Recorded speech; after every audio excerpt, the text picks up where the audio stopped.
This is The Bottom Line, a show designed to help Australian businesses succeed.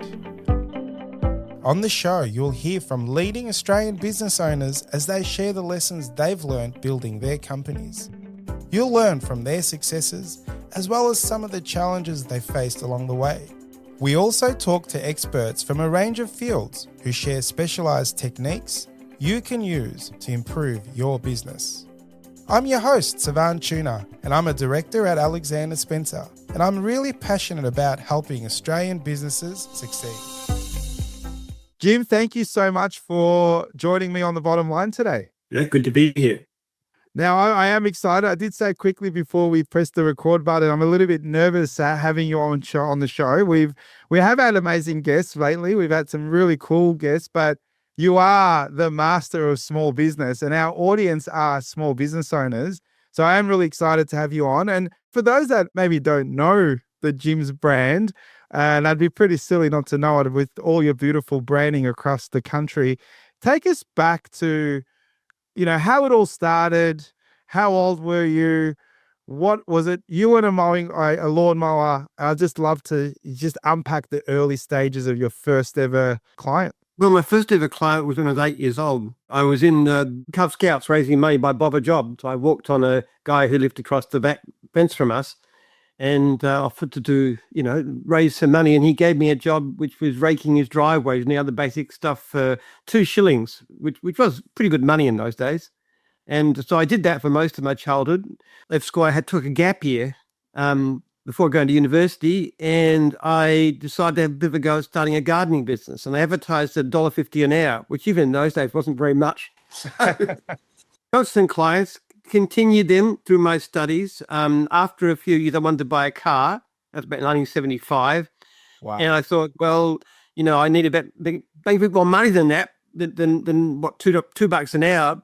So I decided to buy a lawnmower, which was quite a scary sort of thing, but I needed to pay off my car because I got a loan for it. So then I started doing lawns for most lawns $5. That was my price in those days because I could make then, potentially $10 an hour, which was pretty good money. Yeah. And, that was my student job. I did it all through my undergraduate years, and then I did a PhD, and it was good because it's outside, it's fresh air, exercise. I love gardening, still love gardening, still do a lot of gardening every week. And I intended to have an academic career. I was developing some ideas, very radical ideas about the way society works. And that was my intention, to go on being an academic. This whole gardening thing was just a pass by. And I got to the end of my PhD and I realized there was absolutely no possible way I was going to get any sort of academic job, not with the way I was thinking. But what I wanted to do was to continue with my research and expand it, going into areas, even though my field was in history, it was all based on genetics and so forth and biology. So I wanted to go into that field. So I had no money. I was $35,000 in debt. I was fat broke. I didn't have any useful skills of any kind. So what I did is I turned my part-time lawn mowing business into a full-time business. And that was in December 1982. And that was just something to be done until something real came along. Yeah. And over the next 2 years, I tried a lot of things. I built up and sold lawn mowing rounds. I started a computer shop, a mower shop. I tried Amway. I did all kinds of different things to try and find out how I was going to make some money to run my research institute. And that was this little mowing business just kept on going along and gradually getting better. And then in late 1980s, this company called VIP came from Adelaide. And they were a franchised lawn mowing company, which I thought was impossible. I didn't think you could even do it. Yeah. But they were big. They had hundreds of franchisees based in Adelaide. My thought was these guys are going to crush me, really just tap me up like an ant. Honestly, I even rang up the state manager and said, look, I don't think I'm going to compete with you guys. What if I just help to build up VIP in Victoria? I love it. I love that. You actually rang the competitor and go, hold on a second. I'm really scared of you. Can I join you? Is that what you did? Yeah. Did I tell you Not a franchisee, but just a sort of and he said, no, thank you. So I thought, well, okay, I better find out what these guys are doing. So I raided the franchise expo. That was in 1998. I went in, they gave you a little badge. I took it off from my pocket, walked up to the stand. No uniform or anything, just plain civvies. So I'm very interested in VIP. Can you tell me? Now, fortunately, he didn't ask me why I wanted to know, because I'm really bad at telling lies. So I would have told him, but he didn't ask. And he spent 15 minutes explaining the VIP system and gave me this brochure. And then the state manager came in and said, "That's Jim Penman. Don't tell him anything else." So they kicked me off the stand. Oh, there you go. That was scared of you, Jim, at that moment. Well, I was a competitor. He didn't want to launch a competitor, even though he. So I looked at what they did, and I thought, hey, there's some point to this. I can understand why a person would join a franchise, getting going and support and ongoing, all this kind of stuff. But I reckon I could maybe produce something that would be better for the franchisee than what they were offering. That was my idea. So I basically spent 9 months arguing with lawyers to try and get a contract. And they were pathetic. It really was very difficult to get what I wanted. Actually, they kept on complaining I was being too nice. That was the saying. You're giving your franchisees too much power. And I said, well, I wanted something that I want to join. Yes, that's such a good... That's not how franchising works. You told people what to do. And I said, no, I want my people to feel secure. And then I launched in June 1989. And somebody asked me at the time, what do you think you might achieve one day? And I actually said this is somebody who was in the media. I said, well, maybe if it goes well. I don't know if it will. Maybe if it goes well, one day I could have as many as 100 franchisees. That was my stretch goal. Yeah, wow. I'd love to know how long it took to get to 100 from 1989. About 18 months. 18 months. Wow. How did you scale it? So you finally got the documents from the lawyers that you were happy with, which took a while. I'm assuming you paid a lot of money for that, but let's not get into that. You're now someone's told you it's 100 is your stretch goal. How did you then go, okay, I got to scale this. I got to get franchisees on board. I got to be able to persuade them that this is a good business for them, blah, blah, blah. How did you go through that person and that sort of scaling and getting that sales? What did that 18 months look like? And how you would have been stretched. So I want to get a bit of feel for who supported you and that 18 months journey to the 100. Well, basically I had a decent start because I used to build up and sell lawn mowing rounds. And I really tried to look after people. You replace their jobs and I give them advice and stuff. I've been charging for it. And the way I used to sell it was lawn mowing rounds was when anybody bought a lawn mowing round off me, I would get their name and their phone number in black text on a bit of white card, and I stuck it behind me in my office. And if anybody's interested in buying a business off me, I'd say, well, look, I say, well, look, if you want to, if anything about me, bring up any of those guys and just ask them. So they'd ring up and ask them, and they'd say, Jim was a great guy. It was great to deal with. He gave me valuable stuff. He always gave me advice. He replaced any clients that dropped out. Fantastic guy to work with. So they sold the business. So when I wanted to start, I went to some of the people some of these people who bought lawnmower, some of the really good ones that I kept in contact with because I was, and there was some of my subcontractors were very good too. So that was my first dozen or so franchisees fairly quickly. And then people were coming in to buy lawn mowing rounds. And I said, well, what about a franchise? And I made it very easy. They could just walk away if they wanted to. They could just take the signs off and go. So yeah. I think you still do that. I don't know, obviously it was done all properly. One of my clients was a chef. This is a cool story. And a really good chef in an amazing restaurant, in Victoria. It was his career. He was an apprentice chef. And he just got sick of having these really long hours and being stuck in a stuck in a dark kitchen for most of the day. And he goes, after COVID, he's like, I can't do this anymore. He bought a Jim's Mowing franchise. He just had a love for gardening. It was a bit of a green thumb. And it bought it off another Jim's Mowing franchisee. It wasn't super, super expensive. It was kind of like buying a job, but, on your own terms. And this young gentleman just thrived in that environment. But at the end, he ended up parting way with the Jim's Mowing franchise. I don't know the story, but you changed so many lives. You must be so proud. Yeah. I don't want the idea of holding a person by force in a system. If I don't see the value of the fees, we don't make it difficult. We may charge you a few $1,000s. Don't know if you don't even do that. Just if you don't really see the blessing, then go. And often people who leave us are some of our best advocates because they're saying it was so quick to start with you guys. No one to be now, fine. If you don't see the value. Now, most people don't do that, actually. It's interesting. Most people even take no lead, and they're so busy to take no leads at all. Mostly they stay with us. one of the jobs I do every month is I ring up my 10 and 20 and 30-year veterans on their anniversaries, which is a fun job. That would be fun.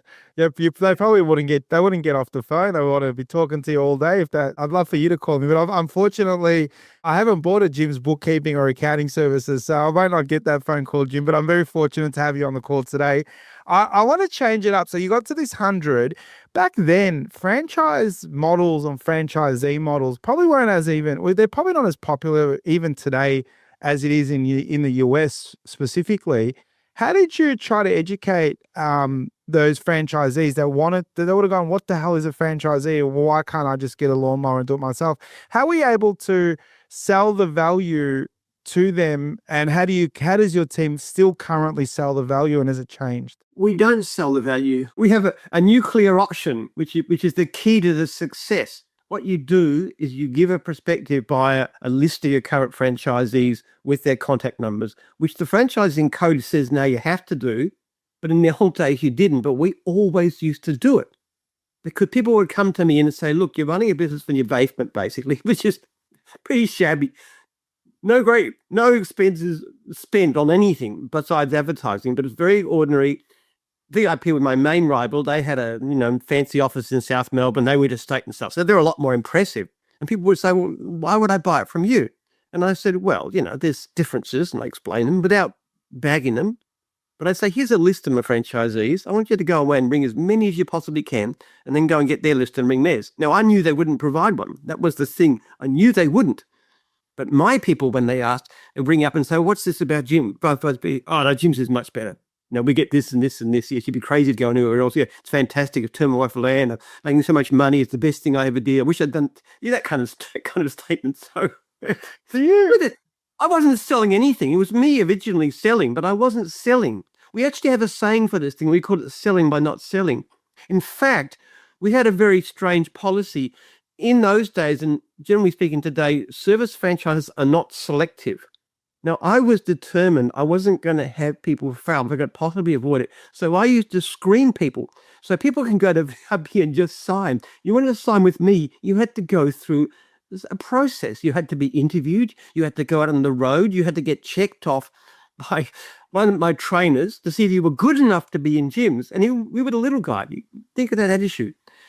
And they got to the stage where they wanted to be. They'd be out there trying to convince the trainer they were good enough to be in gyms, which is true because we still do it today. If a franchisor puts through, we had a case not too long ago where a franchisor put through to training a young guy, and his mother got in contact with me later about some problem with the contract, and I find out that she's buying the franchise on behalf of her son, and her son couldn't find a job in his early 20s.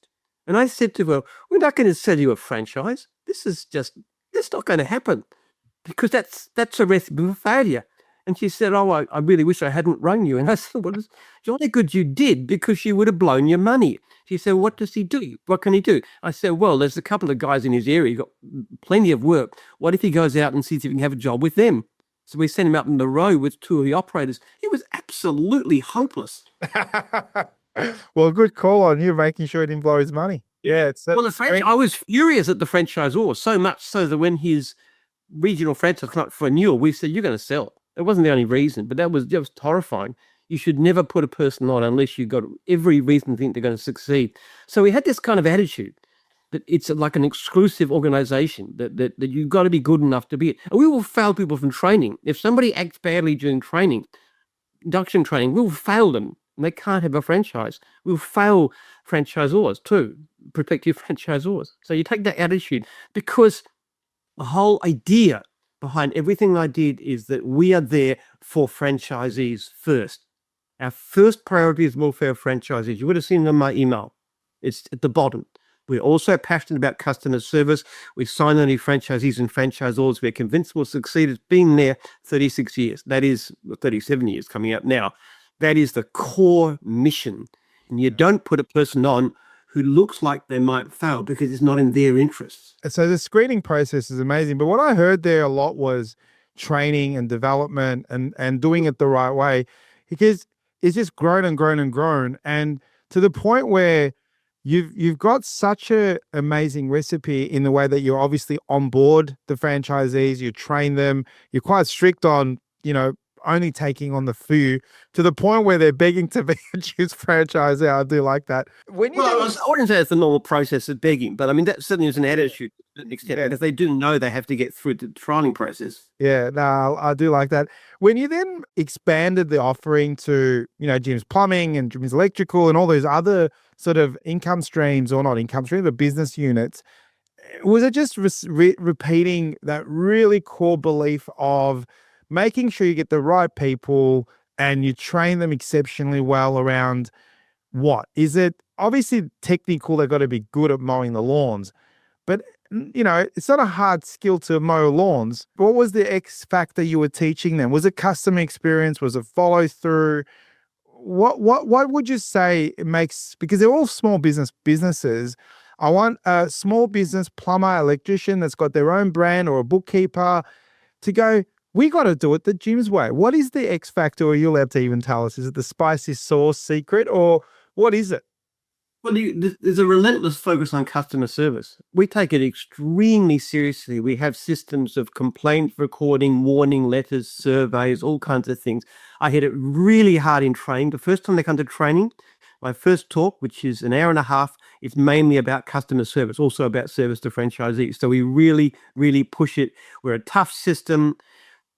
We told him there's some things he's not going to like about it. Like, we charge things called lead fees, because we know that's the way to get people to turn up the job. When you've paid you for lead, they might need to follow up. There's all kinds of things we do. So we really hit customer service. I will personally get involved in a customer complaint. If a customer has a problem that's not being properly looked after by a franchisee or by the franchisor who should, then I will get involved and follow up. Now, I'm the CEO of a company that turns over probably not too far of $1 billion a year. It's fairly unusual for a person to get involved with somebody who's got a bit of problem with their fence, but I still will look at it. Now, it's not my job to fix it. I've got to give a big kick up the backside of those who should have been doing it. And if necessary, I will contact the client myself and I'll chase it through. But that relentless focus on customer service is so important. And that's what we teach people. And we find that because of the selection process, because of the indoctrination, because of the training, because of the ongoing coaching and dealing with complaints, our franchisees tend to give very high levels of support. And actual fact, we have a system, because we have massive numbers of unserviced leads. We've had more than 200,000 unserviced leads in the past year, because demand is so huge. We actually sell some of our surplus leads to independent contractors. Oh, okay. Wow. And with that, it's very rigorous. If they don't follow up, they haven't follow up consistently, we will kick them off. But much as we select and we screen and we coach, it's extremely difficult to get independent contractors to live up to the standards of our guys, because our guys are so indoctrinated with it. It sounds like you run a relentless, like a football club, where, recruitment is seriously big component of key success factor. Training, development, and pushing being really tough on your team and in standards. And then obviously the fans are your customers, and making sure you win the game and play to your fans in the right way. It's amazing. Did you ever do any coaching in sport at all? Because I can just see so many analogies in there. No, not at all. I have to say though, Sevan, the focus is really on franchisee welfare first. Now, we're passionate about customers, but why? Why? Because we know that if we look after customers really well, first of all, the leads pour in. It's more effective than any amount of money on marketing, just reputation of a service. But also we know that any individual franchisees who gives good customer service, our statistics prove this. If their service is better, they're far more likely to report good or satisfactory income. Something like 91% of our franchisees report good or satisfactory income, mostly good. Yeah, but some don't. So No, those that don't tend to have poorer customer service. We also look very strongly at attrition rate. Now, we lose something like 12% of our franchisees in the first year, compared with something like 90 to 95% for independent businesses. We lose about 12%, but that's not random. The people who leave tend to be those with poorer standards of customer service. So this whole relentless pushing, which sometimes they don't like, they get quite annoyed, upset. They start undermining their mental health with all these complaints. I get these kind of stuff. But we know that if they give great customer service, they're far more likely to do well themselves. Yeah. If I hadn't done this podcast now, I would have done this regardless in my business. We were very fortunate enough to I understand this in our business. Maybe I did it too late. We actually recently hired a customer success manager in our accounting firm. And to be honest with you, I probably should have pulled the trigger on that years and years ago. And it's funny, the gentleman that owns that role is quite relentless and quite full on around the customer. I think he's got the right DNA. So I think I've got a feeling he might have even read your book. So I reckon you rub off on a lot of people across the world and across Australia. I do want to touch on larger businesses. Yeah, you have been openly critical of traditional corporate management structures. What do most sort of the larger businesses get wrong about scale? I would say one of the key things that any leader should do is to be in touch with the shop floor, with the basics. Like I give my phone number and email address to every franchisee. We've got close to 6,000 now franchisees. Every single one of them has my phone number, my email address, and they've invited me, in fact, urged again and again, you contact me anytime. Office hours, after hours, weekends, public holidays, Christmas Day, you got a problem, you contact me. Now, people think that's crazy. How could you possibly do that? Now, and I probably had contact with, I don't know, a dozen franchisees a day for some reason or other. But it's actually a very small part of my time, but it's incredibly useful because I know what's going on. Feedback. Now, a lot of the time they'll contact me and it's not really a problem with them, with the problem with them, not with the franchisor. But sometimes it's the franchisor. You've got a franchisor who's not providing good support. So then I get involved and say, okay, why aren't you doing this? Or why haven't you paid this pay for work guarantee thing? Or they'll look at the problems in the system. What's going wrong? Why is this person not doing it? As I said, we have a system called pay for work guarantee where you can, franchisees who are new aren't getting a certain level of income can go out and do free services, which we pay them for. And that's a way of building their business. Now, I found one division, for example, where the guy complained that the pay for work guarantee was impossible to claim. It was fencing because you can't go and offer a free fence. Now, we never had any claims until then. But as soon as I saw that, I went back to the franchisor. This is hopeless. You've got a pay for work guarantee system that is it's impractical. So immediately what I did is set up a system so that you only have to give a quote on a fence and we'll pay you $80. You didn't have to do that. You just have to quote on a fence that's not already given to you as a client. So I just use that as an example of the kind of thing where people can come to me with a problem or an issue and I'll look at it and I'll say, okay, we've got to change this. And the most crucial people are the franchisees. So if they've got a problem with anything, I want to know, and then I want to see what we can do about it. Yeah, it's funny that you mentioned systems. One of the things we're doing here again is just really focusing on our SOPs and systems, the way we operate. And I've been sort of sharing that with some of my larger clients, and they're like, "Oh, systems kill culture, and you're turning all your staff into robots, and they're just following a process." But I really feel like if you don't have a process, people just kind of don't. It's all in everyone's head. They don't follow it the way that you portraying it to your customers. You do need to systemize it, and we've trying to take that relentless approach. You have to measure things, Sevan. You have to know what you're doing. You can't just say we give great customer service. That's what most businesses do. They just assume their customer service is good, but it isn't.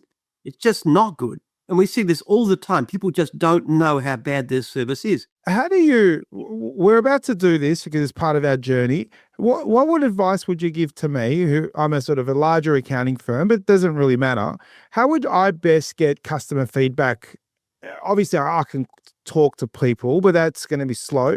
How could I get it in scale? What do you think that's the best way to do that in terms of trying to get a quick feedback? If you're the manager of the company, which is presume your situation, yep, I would be approaching the customers directly and telling them repeatedly, contact me personally if you have any issues. I want to know anything that goes wrong. It sounds like it's a huge job, but it's actually not that big because people don't tend to ring you. In fact, the biggest problem, they don't contact you when they should. But then if somebody's dealing with somebody who's one of your people and they're getting frustrated, well, you know what's going on. Now, it may be that it's their fault, but it may be one of your staff members just not letting them down. How would you know? How would you know? Apart from the fact that you lose them and you don't know this down high. So you measure. You got to measure all the time how people are going. We survey our customers. We survey our franchisees. We have numerical standards. Like if you get complaints, okay, 4 complaints, at least 4% of total leads within 6 months, you get a warning letter. Now that goes to the franchisor first, who can object. Yep. But if they don't, it goes out. Then we follow again. If the same thing happens again, they get a breach notice, and they don't get any work until they've done a retraining course. And then after that, every complaint gets sent to me. So it's a very rigorous, tough process. It's all based on numbers. That's so good. I'd love to see some of your dashboards. So we have a saying, if you can't measure it, you can't manage it. So you must really hone in on that. Was that a thing that you learned early in your tenure? When did that sort of real relentless data and making decisions and feedback through data really kick in? Look, I've always been relentless. I just have this attitude, which is to me the single key attitude in business, that whatever you're doing, I want to do it better. Yeah. I always got the assumption that we can do things better. And you just keep on pushing and pushing, no matter what it was. In the beginning of Jim's, we weren't recording complaints very well. Now, I asked the staff to actually, the call center staff to record a complaint so we could have a measure. So it's a specific kind of message on the computer. But then I was taking the calls. I was taking a share in the calls, which I used to in those days sometimes. And what I found out, that I was taking, 2% of the calls and recording 10% of the complaints. Yeah. So I realized immediately they weren't actually taking a proper notice of what a complaint was. So they started a more rigorous process of selection. So you have to train the call center staff. Now, it only happened because I saw it. But the funny thing is, when it went in New Zealand, they were running a separate call center in those days. It's all the same now. Yeah. And they would say, oh, no, we don't need this stuff, Jim, because our customer service is so great. Really, unlike you Australians, we do it so well over here. We leave all this measuring garbage. So measuring garbage, I love it. I got them to do it, and I found out that their actual complaint rate was substantially worse than Australia. But they didn't know that. People don't know it. They don't know how bad their customer service is. It's just shocking to me how badly people do things. Let me give you an example at a greater level. It's probably more like your kind of company. Some time ago, we wanted to employ some consultants. Now, we're talking about a 6-figure consultancy. We got a list of people that were recommended to actually help us with this, and we emailed contact 6 different companies for what we're talking about is 6-figure consultancy now, major accountants, business advisors. One came respond 3 months later. The other 5 didn't even respond to their ruddy emails. Now, that's just insane. Yeah. I had a situation once where I wanted to approach one of our competitors about something to do with some pool thing, but I couldn't get one of our guys to do it. And I contacted them, sent an email address, not a skerrit, no response. Now, if you ask that company, they'll say, we have great customer service. No, you don't. They didn't reread your emails, for heaven's sake. I was speaking to someone yesterday. He's running Facebook ads. And I'm always interested. I've never done that before. I said, how many leads do you get? I said, they're all a bit tie kickers. I get about 300 leads a month. A busy guy. How do you respond to all of them? Like, is there automation? I said, I haven't built automation, but if they look like they're kind of, nothing that I want, I just ignore them. I'm like, if you get 300 leads and you're putting all these things out there and you're not responding to them, 300 by 12, you're telling 3,600 people that you don't give a shit. And I'm like, I didn't say that to him. I was thinking in my head, I'm like, well, I don't know if I'd put that out there, because you might get one lead out of the 300, but those 299 think you're a dickhead for not excuse my language, think you're not calling me back. So you're kind of really ruining your brand profile. So I really love that. You can't even get back to my email. It's really funny. Again, our customer success manager was, when he first joined, and I probably shouldn't say this because it's kind of giving a bit of a background of our firm. We actually had a lead come through and he went to this random info at email, and he went to our office manager or someone in admin, and he came in and first he goes, there's a lead. Looks like an okay lead. No one's actioned it for 6 days. You're never going to win. What the hell's going on? So we're changing that up, Jim. I'm definitely going to approach the Jim customer experience journey. I love that. It's not about 6 days. We have a rule, Sevan, 2 hours. If we don't respond to a customer within 2 hours, and if you don't get through, you send a text. That's a complaint. You get enough complaints, you can be breached and terminated just for not responding within 2 hours. And 2 hours is a long time. It should be 2 minutes. Yeah, well, I think Andre said to me, the customer success guy now, he said, "Oh, well, look, you're doing it in 6 days. How about we try 4 hours?" I'm like, "Oh, yeah, I think that's okay. 4 hours." If he listens to this podcast, I think he's going to change it to 2 minutes. I might need to hide it from him. But no, we wanted to. So when I respond to my own emails same day all the time, no matter what they are, everything. That is amazing. That is amazing. I want to talk about leadership. You are an aspirational man. You obviously, people look up to you. What are your leadership philosophies? How do you, if you were running, a small team, and you obviously have reports even to this day, tell me about leadership, because we have this saying in our business is leadership is a difference maker. It's leadership that's generally the problem, and it's leadership that's the solution. What's your view on your personal philosophy of leadership? When it comes to franchisees, which is my major concern, our model is servant leadership. It's Jesus washing his disciples' feet, which, if you think about it, was a very radical thing to do, because in those days, only slaves, low people would wash somebody's feet. It was a really disgusting, filthy job because their feet got so dirty from, dusty roads. Now, occasionally, a really revered rabbi, his disciples would wash his feet as a sign of respect, but Jesus washed his disciples' feet. That model that we're here to serve as leaders, everybody knows that. We're the only franchise system in the world that allows franchisees to move to a different franchisor or even a different division for no other reason that they're not happy with their franchisor. We're the only system in the world that allows you to vote out your franchisor. Simple majority vote of franchisees can vote out the franchisor, force them to sell. Nobody else does that. We allow franchisees to veto changes to their manual. We've given our franchisees the right to veto any sale of majority control of Jim's Group. It's in the contract. We cannot sell Jim's Group controlling majority share without the written consent of the majority of franchisees. I've done that, so after I'm gone and dead and no longer going to protect them, they're going to have some protection. And we're also going to put an elected person on the board. That's part of the whole setup. So the whole model is we are there for the franchisees, their welfare, and number one. Now, obviously, we have to make something out of that, or the thing won't run. But that's the model of leadership that I do. Yeah, I love that. There's a lot to take on that. Surely not everything's gone right in your journey of business, Jim, and I'd love you to reflect back on maybe short term or even back further. I'd love to know what went wrong, and if you had your time again, what would you do differently in some of the things in the past? Sevan, you told me we had 40 minutes. You want 4.5 hours. Like, start talking. We love stories on the bottom line. I'd love to hear one of those stories that we can have 4 hours. It's all good. The biggest engagement will be high. The biggest single mistake that I make is, and I go rushing into new ventures that I don't understand. I'm going to start to count the things. There's my computer shop. There's a whole lot of resort that just about bankrupted me in the early days. I've tried trade exchanges. I've tried that a couple of times with disastrous results.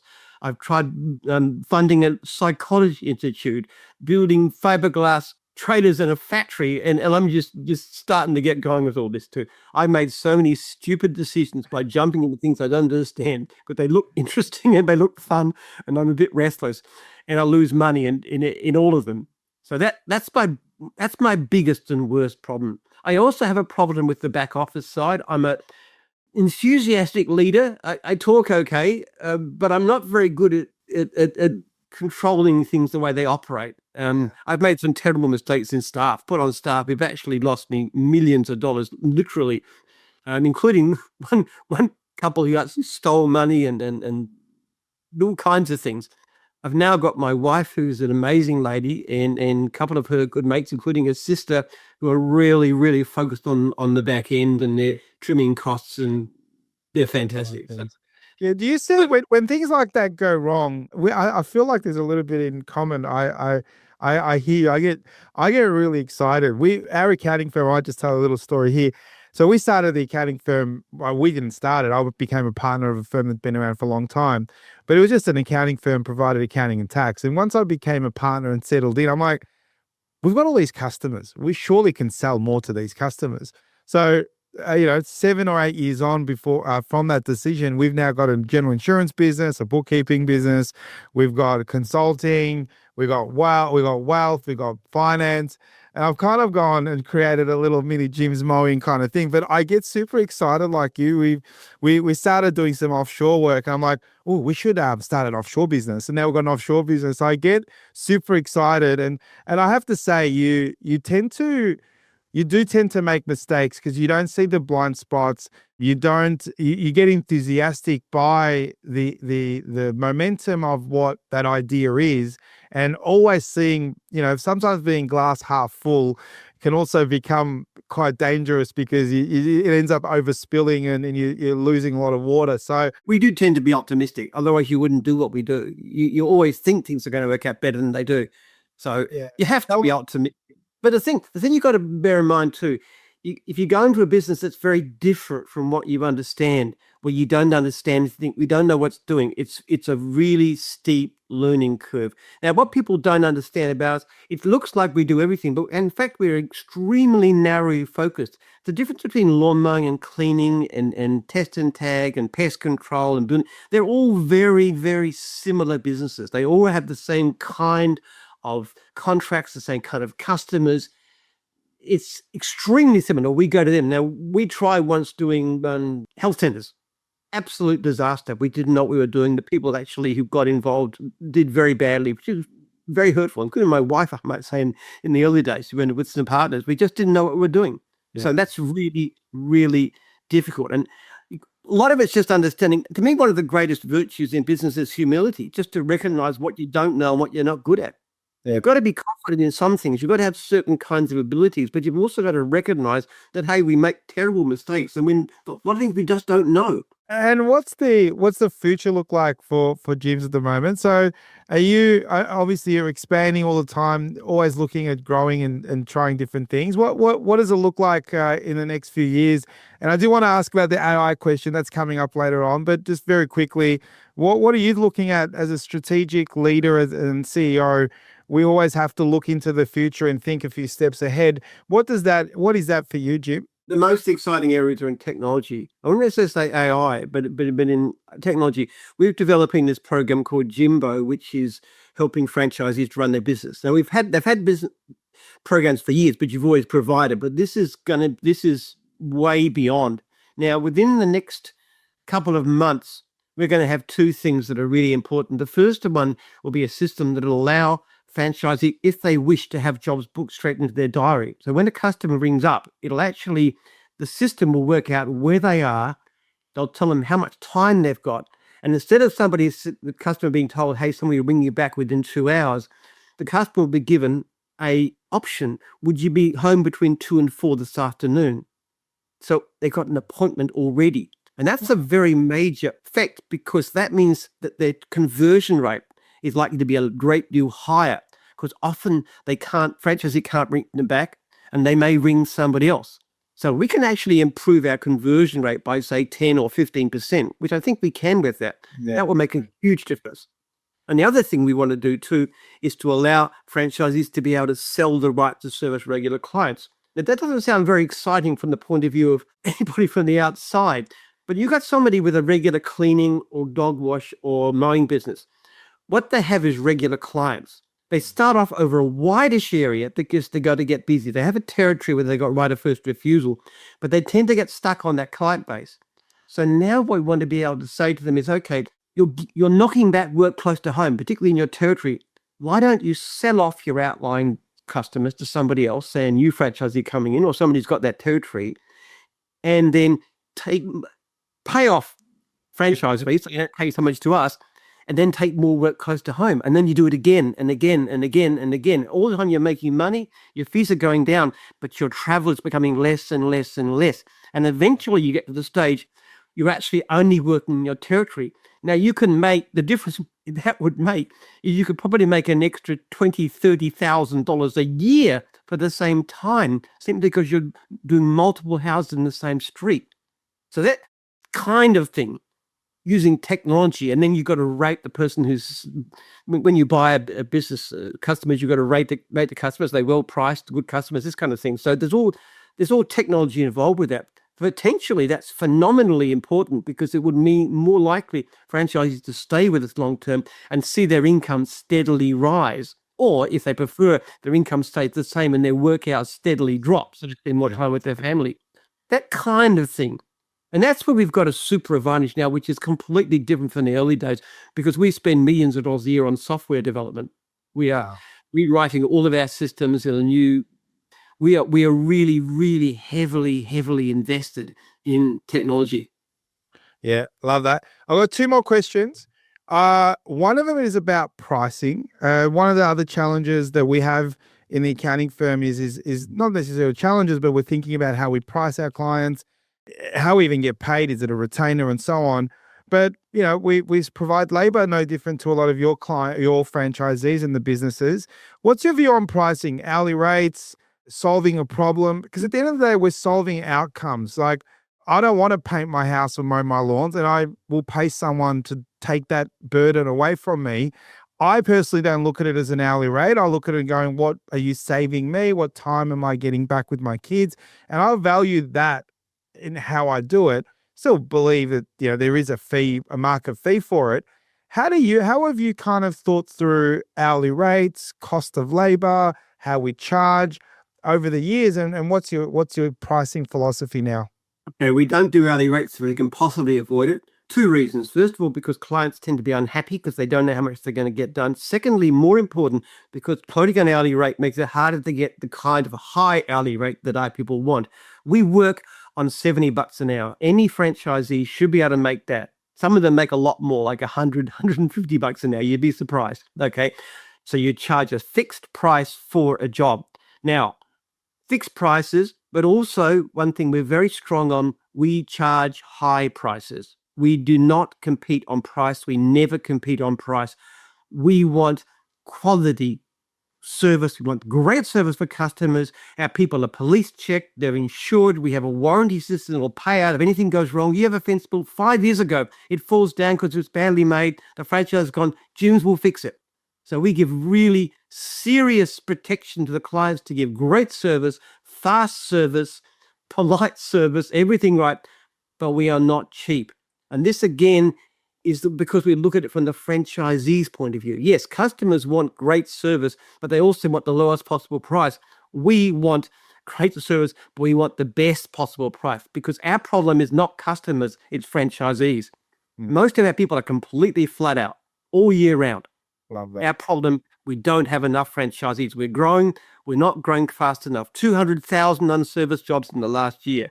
It's wow. Yeah, it's massive. At one stage, it was close to a third of our clients were not serviced just after COVID. That was maniac. Now it's probably about 20%. Wow. It's a problem because the demand is so high. We've actually, in a lot of cases, we've stopped charging advertising to the franchisees because there's so much work. Don't want people to pay advertising for the last year because we just have so much work that we don't need to spend more money getting it. That's a strange problem. So the thing is, how can we make our franchisees successful? They've got to get a great hourly rate. So different philosophy. We are not cheap as chips. I told them that. Charge more. Overcharging is never a complaint. Now, if you don't bring a client back within 2 hours, 2 hours and 1 minute, that's a complaint. But if you charge a client, quote unquote, 10 times the opposition, that's not a complaint. The client may not be happy with it, but it's not a complaint in our view. Overcharge, never a complaint. Love that. And I love that because you're so focused on customer experience that customers are getting the top end of the product, that the value is obviously a lot higher. Now, we are running out of time. You have got this amazing library of books behind you. Obviously, my recommendation is you got to read the Jim Penman book, but you're obviously a learner. You obviously read a lot. Do you have one recommendation or a book that you would recommend to a small business owner that's starting out in their journey of business? What book would you recommend that they read and why? Well, apart from mine, of course. Of course. I love Stephen Covey's 7 Habits of Highly Effective People. I just love that book. I've read it multiple times. It just talks about character. It takes the long-term view. He's just an amazing guy. He's a dedicated Mormon. It's all about doing the right thing by people and being successful. It's all about win-win and begin with the end in mind. Just a phenomenal book about business. But you're right, actually. This book behind me, a tiny, tiny fraction, I would probably read on average about 2 books a week. I'd finish 2 books a week. I'd start more than that. Yeah, I listen to talking books all the time. I'm driving or gardening or anything. I'm listening all the time. All the I'm just that now listening to a talking book about NVIDIA, which is really, really interesting about how they started up and how hairy it was in the beginning and how this guy, it's just great stuff. I like reading, actually, generally speaking, I like reading business biographies. I like to know how somebody's done it, particularly trying to get at the early stages. One of the most wonderful books, Mark Randolph books, one of the founders of Netflix, That Will Never Work. That's just a magnificent book. You know, where they started off sending DVDs by post, which is the venture they were trying before the streaming thing. They couldn't even get a hell of a DVD, so they started posting CDs because it was the equivalent. So that's that. Oh, it's a wonderful book, beautifully written book, and just so great. But there's so many fantastic books around, and I tell you, one of the greatest things is Amazon. I have Amazon. I'm one of their best customers. They should give me a gold award. I love it. Look at these books there. I've got more books than this on my iPad, for heaven's sakes. Yeah, I love that. I reckon you're high enough with some enough contacts to get a phone call from Jeff Bezos. So you should try to pursue that, Jim. I reckon you can make some calls to make that happen. We have run out of time. I'd love for you to come back on the bottom line in the future and see where I want to sort of maybe next time we can unpack how technology is going to impact some of these businesses. Like I said, as an accounting firm, we have plumbers, fencers, electricians, gym mowing. All of these guys are starting to get a little bit nervous around what AI might do. And a lot of people are saying be a plumber and you'll be fine, but I still think they're getting a bit nervous around what the future might hold. So I want to pick your brain on that. So if you're willing to come back on the bottom line, I'd love to have you again. But we have run out of time. I just want to say thank you so much for changing the lives of thousands and thousands of Australians that may have wanted to have an entrepreneurial journey, but having the backing of an amazing franchise like yourself and supporting those people have obviously turned these businesses into successes and lives and families into prosperous things. So I just want to say thank you from the bottom of my heart for the business community, and thank you for taking your time to join me today on The Bottom Line. This is The Bottom Line, a show designed to help Australian businesses succeed. This podcast was produced by accountancy firm Alexander Spencer. At Alexander Spencer, we've been helping business owners realise their goals since 1952, and we play a pivotal role in developing, implementing, and supervising the business goals and strategies of our clients. To find out how we can help your business succeed, head to our website, alexanderspencer.com.au. To make sure you don't miss an episode of The Bottom Line, be sure to subscribe to or follow the show in your podcast app. And while you're there, leave us a 5-star review. It really helps others find the show. I'm Sevan Tuna, and we'll be back next episode with more tips to help you transform your business. And that's The Bottom Line.